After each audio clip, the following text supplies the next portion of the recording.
Well, well, well. So now we got an interview with Matt Eberflus. And I think Matt Eberflus is revealing some things that the Cowboys are going to do and maybe not going to do. Let's talk, Cowboys. We're about to talk facts. Welcome, Cowboy fans and Cowboy haters alike. I'm the G, and I'm the host of Let's Talk Cowboys, where we talk facts. And if you like this video, don't forget at the end to please like, share, subscribe, hit that notification bell so you know the next time we post another video. And also help us to continue to get out into that YouTube algorithm and help us grow this channel. And if you haven't already, please become a member. Now let's talk facts. Matt Eberflus has my spidey senses tingling. Because I think based on the way he's answering some of these questions, I think it's going to tell us exactly the plans of the Dallas Cowboys. And based on what I'm hearing from Matt Eberflus, I'm not worried about the Cowboys doing something in free agency and having a good draft. I'm encouraged after hearing Matt Eberflus because I think he's kind of telling us exactly what they're going to do in the draft. I'm going to let you hear some of the questions that they ask and some of the answers he give, and I'm going to give my analysis on reading between the lines of what he's saying because I think, again, he's telling us exactly what the Cowboys are going to do. Let's roll it.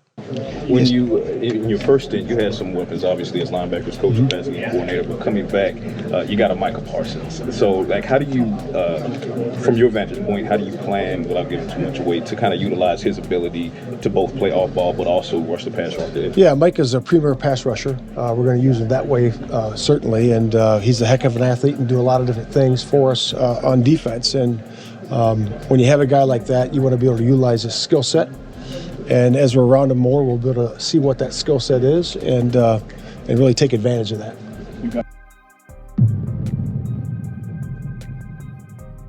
Now, it's this answer right here that has me intrigued. What is he going to do with Micah Parsons? I'm not sure that Micah Parsons is going to play edge for Matt Eberflus. I think Micah Parsons would be better served at linebacker on Matt Eberflus's defense. Now, some may disagree, and you can full well do so. But Micah Parsons is an undersized edge rusher. Doesn't mean he's not great, but he's undersized. And there's a lot of responsibility that comes with rushing only 4 down linemen. And notice what he said. I noticed, and he's going to do this again.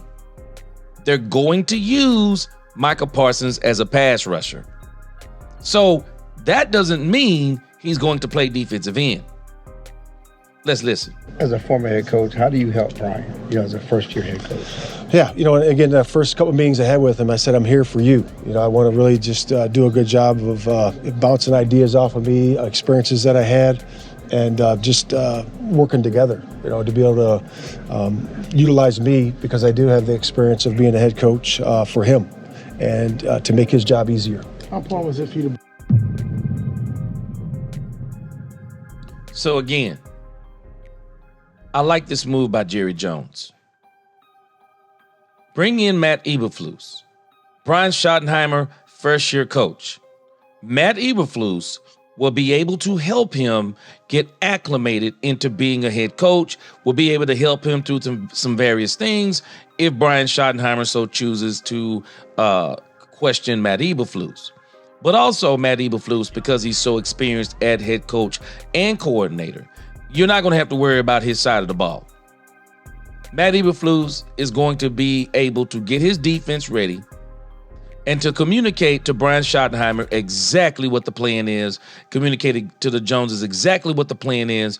And I don't think this man's going to have any problems as it applies to this Dallas Cowboys defense. I'm loving everything that I'm hearing from Matt Eberflus. But let's get to the next question. Getting back to Micah, how many conversations have you had with him already? And certainly this is his third defensive coordinator, I think, or maybe fourth out since he's been in the league. Obviously different systems. And, have you impress him on the importance of using him to the best of his ability and moving him around like he's done in the past, or what's the focus there? Yeah, I really can't talk much football at this time of year with the guys. Just talk with him more personally what he was doing. I think he was at Disney with his kids at the time, but he knows that we'll adjust and make him in the best light that he can be in terms of position, in terms of pass rush, and really utilizing what he does best, and that's rushing the passer. Matt, did you do any? Now, this statement right here has me intrigued, and I can't help but say it has me a little worried. I'm intrigued because I notice he keeps using the phrase pass rusher. So does that mean he's going to play the edge? Because he said we're going to make adjustments. That's the thing. I just wonder, is this the thing that Mike Zimmer had an issue with too? Because I told you in the previous video how even Troy Aikman said it was unusual for Mike Zimmer to let someone do what Micah Parsons did. Now, let me add some context to this whole issue about Micah Parsons having 3 or 4 defense coordinators. Well, somebody's going to have to speak the truth. So tell me what he's done different with the previous defensive coordinators. What has he done different?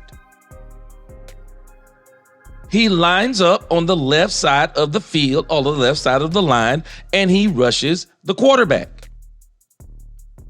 He typically comes from the left. Sometimes they'll let him come from the left and run to the middle. Okay, maybe you line him up on the right. Okay, he runs from the right to the middle, or he rushes from the right. I mean, what are we saying? When we look at Micah Parsons' game, what will be any different? We've seen him play some linebacker, but not a whole lot. So at the end of the day, if he's just rushing the passer, how difficult is that at the end of the day? Because even Mike Zimmer had commented this season towards the end that he had given Micah Parsons carte blanche to move wherever he wanted to move. And he still rushed predominantly from the left. So this is the part that I'm wondering, what are they going to do with Micah Parsons? Because I think it is time for I just think it's time for someone to come in and really push Micah Parsons to the next level. And I think what would push him to the next level is stop just letting him be a roam-free type of player. No, put him in a system. And I like the part he's saying, figure out what he does best. So figure out where the best to use him. I think Micah Parsons would be absolutely insane from the linebacker position. He's fast, he's quick, he's powerful. He could not only help you with the run, he would be even more unpredictable rushing the passer from the linebacker position. He could drop in pass coverage. And if he got his hand on an interception, just imagine Micah Parsons getting his hand on an interception and running the other way. They said that people were actually recruiting this guy to be a running back in college. He's a freak athlete. But I do think that someone is going to have to finally say, Micah Parsons, we're really going to take you to the next level. And not just let him roam how he wants to. Put him in position. I like that part that Matt Eberflus said. But when we start talking about adjustments, I get worried. I don't think we need to be adjusting to Micah Parsons.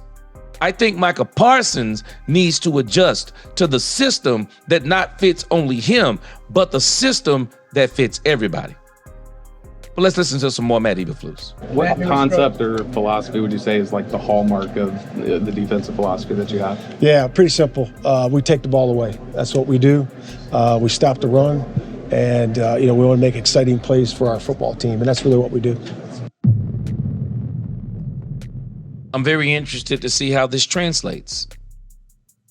Because when Dan Quinn was here, we were a turnover machine. We were turning over the offense. I talked about this last night on the live stream.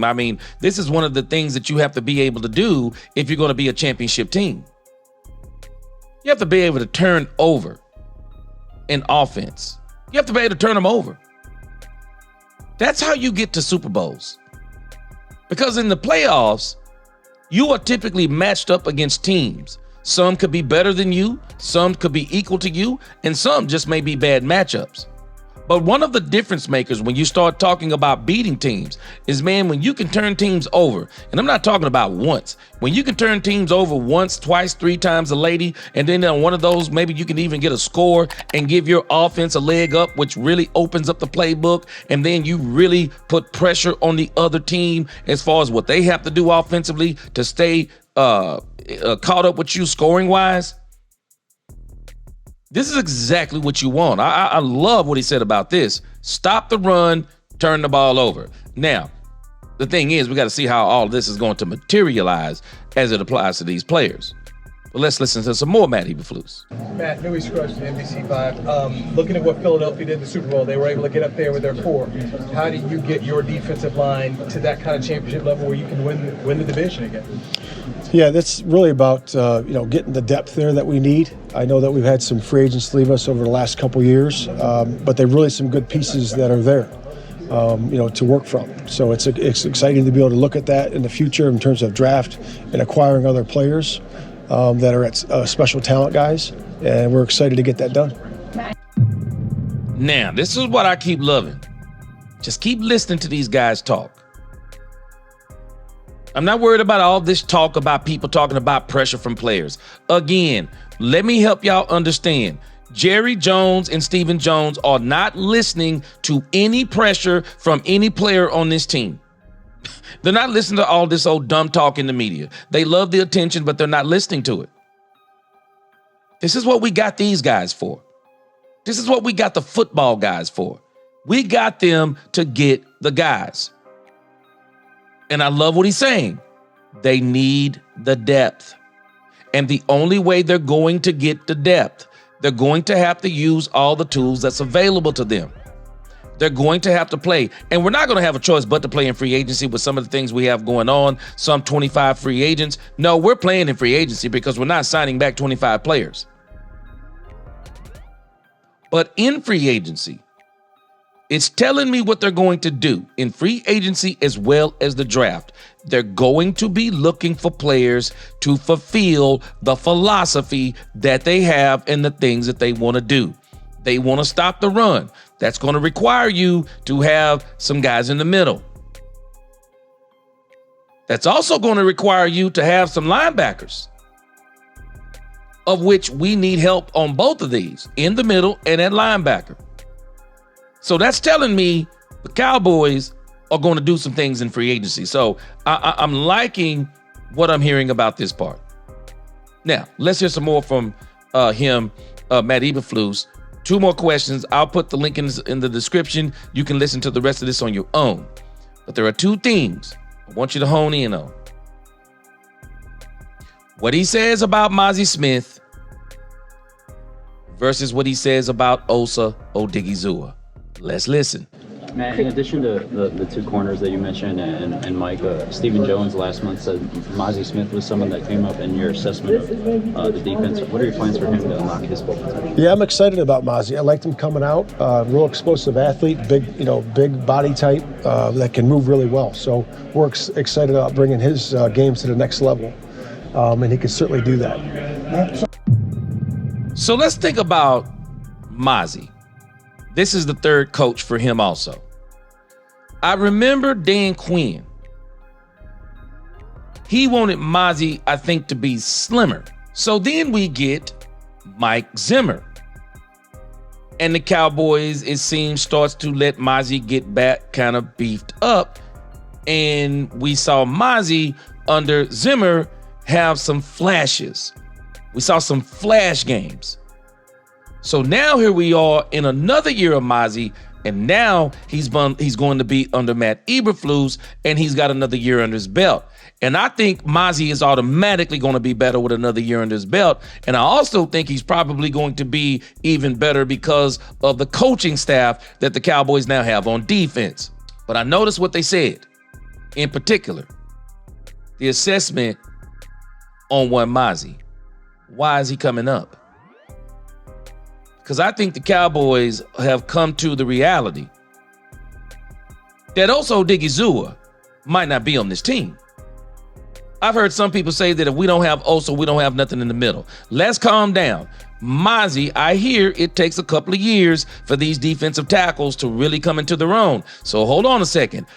This may be the year that Mazi comes into his own. And this is one of the reasons why, if I'm the Dallas Cowboys, I love Osa Odighizuwa, but it's the Cowboys' fault. They waited too late to sign Osa Odighizuwa, and now they have to pay the piper. But I wouldn't pay the piper because I'm not paying Osa Odighizuwa upwards of $20+ million per season over the next 3 to 4 seasons to be the defensive tackle for the Cowboys. I don't consider him to be elite. I consider him to be good on the way to great, but not elite. I think the Cowboys have other options. I think you let him go into free agency. Do not tag him. You let him go into free agency. You go out there and you get 1 or 2 in free agency. Get some guys you don't have to spend a lot of money on, and go in the draft and get a defensive tackle. I think Mazi's going to hold his own this year. I think Mazi's going to be a lot better. Now, let's listen to what he says about Osa Odighizuwa. I think this is very telling too. Challenge for him and I to get on the same page again, and we're already started that process. We're going to finish with Clarence right here. Where you are in the free agent process, and how much is retaining Osa key to what you guys want to do going forward? Yeah, not going to comment about the free agents, but certainly Osa is a guy that we like a lot, and he's a really good player for us. And but we'll look at other guys too, and but we're in the middle of that process right now. All right, thank you. Thank you, man. Thank you. And there you have it. They know what's they know what's up with Osa Odighizuwa. I'm hoping that just by reading what's being said, they've come to the conclusion they probably need to let Osa Odighizuwa go. Let him test free agency. Let him see what's out there. If he goes out there and someone offers him the bag, let Osa Odighizuwa go get the bag. But don't you dare, Dallas. Don't you dare sign Osa Odighizuwa to $20+ million per season, knowing already you're going to be signing Micah Parsons, who keeps saying he'll play for less, but I've already keep making the case playing for less is semantics. Because playing for less than Nick Bosa is still going to put you at the top of the food chain as far as paying an edge rusher. So if you're going to pay if you're going to pay Micah Parsons, I don't think there's any way you can pay. You can, but I don't think you should. Now, again, it all depends on what Micah Parsons is talking about. I'm sure he's not going to play for $20 million a year. But either way, I'm not paying Osa Odighizuwa $20 million plus a year to be the defensive tackle for the Dallas Cowboys. I just think they can do better, because if they sign both of them, it's going to be more of the same. But again, I got to tell you, I'm excited about Matt Eberflus. I think Matt Eberflus is going to bring a lot to this team. And I think Matt Eberflus is going to be good for this team. And I think he's going to ultimately help this defense be very, very successful. But y'all tell me what you think about Matt Eberflus in the comments. If you like Matt Eberflus or anything that he said or didn't say, like, share, subscribe, hit that notification bell. Until the next time, let's talk Cowboys, where we talk facts. Peace.